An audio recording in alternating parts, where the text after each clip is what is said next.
एक हाफिज़ के लिए उसके गले की क्या इंपॉर्टेंस होती है, एक हाफिज़ होने के नाते ये बात मुझे काफ़ी अच्छे से पता है। और ख़ास तौर पे रमज़ान के अंदर जब हमें लंबे टाइम तक क़ियामुल लैल तरावी के अंदर रिसाइट करना रहता है कुरान, तो ये बहुत ज़्यादा क्रूशल हो जाता है हमारे लिए कि हम अपने गले की हेल्थ को मेंटेन रखें। अब ऐसे में अगर ज़रा सी भी ऊंच नीच हो गई ना हमारे गले के साथ, तो ये हम लोग के लिए काफ़ी ज़्यादा problematic, rather I would say painful हो जाता है। आज की इस वीडियो में रमज़ान के महीने में आप लोग अपने गले को प्रोटेक्ट और मेंटेन रखने के लिए क्या कर सकते हैं, कुछ प्रैक्टिकल टिप्स आपको देने वाला हूं इस वीडियो में। मेक श्योर करें कि आप इसको देखते हैं पूरा ध्यान से एंड तक। तो चलिए वीडियो को शुरू करते हैं। देखिए, फर्स्ट ऑफ ऑल तो आपको ये बात अंडरस्टैंड कर लेनी चाहिए कि आम दिनों में जब आप कुरान रिसाइट कर रहे होते हैं और रमज़ान में जब आप पढ़ रहे होते हैं तो उसमें काफ़ी फ़र्क है।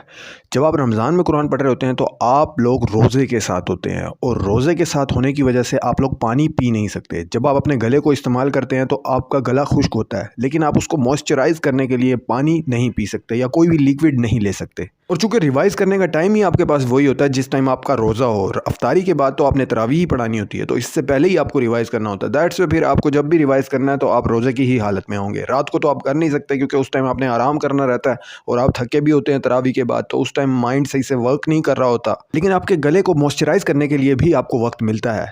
अफ्तार और सहूर के बीच में जो भी वक्त होता है वो सारा आपके गले को मॉइस्चराइज़ करने के लिए है। आप अपने गले में जो चीज़ आप खाना चाहें, पीना चाहें, आप पी सकते हैं।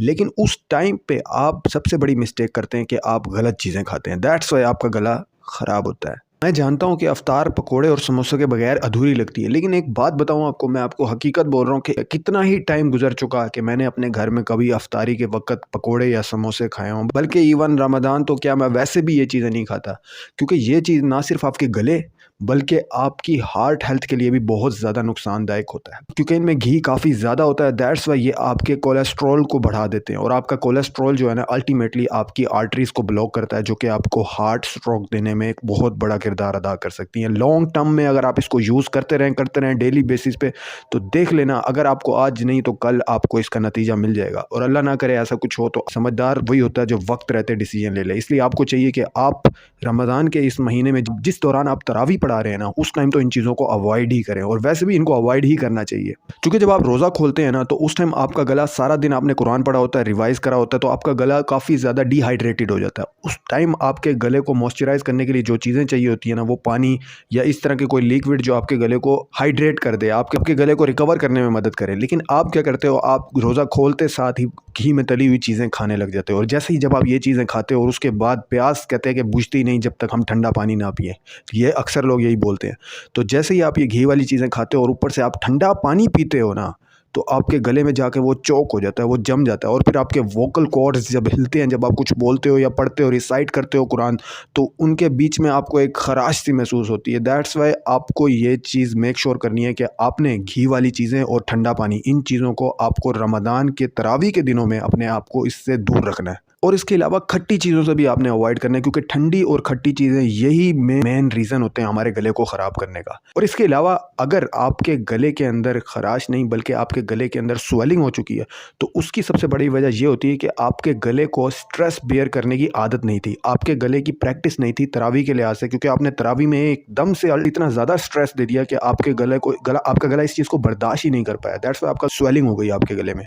इसलिए आपको कोशिश करनी चाहिए कि रमज़ान से कुछ थोड़ा टाइम पहले आप अपनी रिवीजन को लाउडली शुरू कर दें। आप ज़रा ऊंचा तिलावत करें, ताकि आपके गले की एंड्योरेंस, आपके गले के अंदर एक बर्दाश्त पैदा हो। जब आप तरावी सुना रहे हो तो आपको ये चीज़ प्रॉब्लम ना दे, आपके गले को आदत हो कि वो लंबे टाइम तक, क्योंकि 1 घंटा मुसलसल आप बात तो नहीं करते आम दिनों में। आम दिनों में हमारी रूटीन ऐसी थोड़ी रहती है, हम पूरा साल भर तरावी थोड़ी ना पढ़ाते हैं।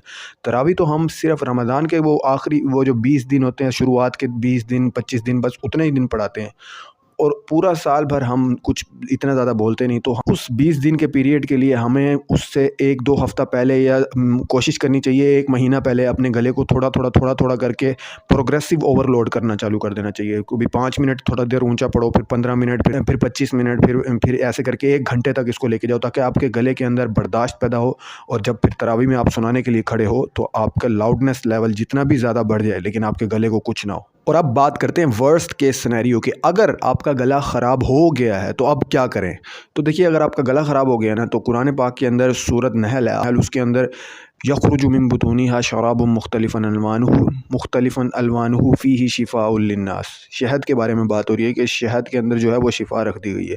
इसलिए जब आपका गला ख़राब हो गया ना, तो आपको लेना है शहद, और उसके अंदर आपको अदरक क्रश करके डालना है, और उसके अंदर आपको अजवाइन डालना है, और फिर उसको थोड़ा गर्म करके आप जैसे ही आप उसको निकलेंगे तो आपको विद इन 24 आवर्स आपको गले के अंदर जो है ना थोड़ी राहत फ़ील होना शुरू हो जाएगी। इसके अलावा आपको हर्बल टीज़ पीनी चाहिए, वो आपके गले को ठीक करेंगी। और रमज़ान के जो तरावी के दिन है ना, इसके दौरान कोशिश करें कि आप हर्बल टीज़ लेते रहें, आपका गला मेंटेन रहे, प्रोटेक्टेड रहे। अगर आप घी वाली चीज़ें ले भी रहे हैं तो आपकी ये हर्बल टीज़ उसको जो है उसके बैड इम्पैक्ट को जो है डिमिनिश कर दें। अब ये थे कुछ मेरे टिप्स जिन्होंने मुझे हेल्प किया तरावी के टाइम पे मेरे गले को प्रोटेक्ट रखने के लिए। अगर आपके पास मज़ीद कुछ ऐसे टिप्स हैं तो आप हम लोग के साथ इसे कमेंट बॉक्स में ज़रूर शेयर करें। मैं मिलता हूँ आपको किसी अगली वीडियो में, तब तक के लिए अल्लाह हाफ़िज़।